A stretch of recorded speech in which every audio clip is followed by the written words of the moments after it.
Alright, so we're outside, just out here with the container, and we're going to go in and check out everything we've been doing. It's just going to be a quick little video to show you guys back at home everything that's happening down here at Schubugs. And when I get inside, just quickly shut this door real quick so the heat stays in. Yeah, so we've got a little heater with a fan down there which is blowing into some water. This is just temporary. We're going to get a humidifier eventually, but for now we just need to keep the container nice and humid and hot. So that's what we're doing. Over the weekend we also built these containers. These are old watering containers that we just turned into pretty much shelving. And let me just get down the end here. So we're ready, we're prepped and ready to go, ready for thousands of crickets. These containers are going to be good because they're quite easily movable, and you know, we can fit thousands and thousands upon thousands of crickets in here. And then if we come down here, let me just get my phone torch out.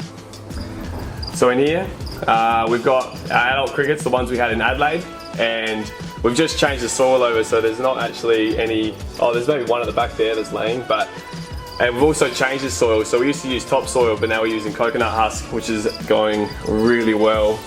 And we've got the adults up in there.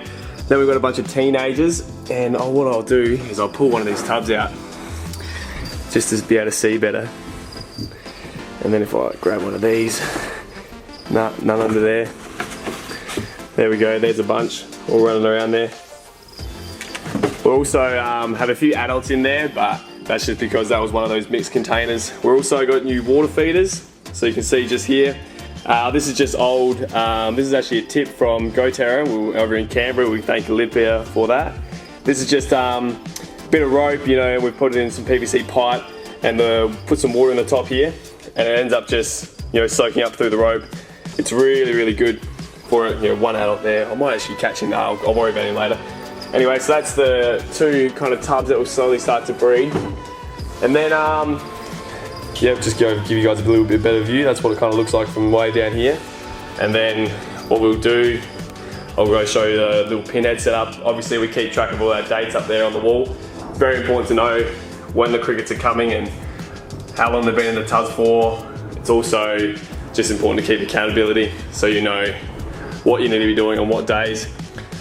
These were the first kind of crickets to start laying. We've ended up also changing the soil. So we used to use these little tubs, but now what we're going to do is use these big soil breeding pots here, which would be awesome because over time we're going to get more crickets going in there. And also the moisture stays in the soil for a lot longer just because it's a bigger bit of land mass, which is really nice.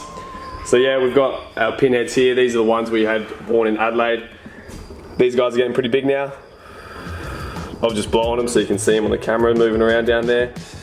And then over time, I reckon when they get to about maybe 20 days old, we'll move them down into the tubs down the back there. But that's everything, guys. So we're not using these water feeders anymore. Obviously, before you saw up there.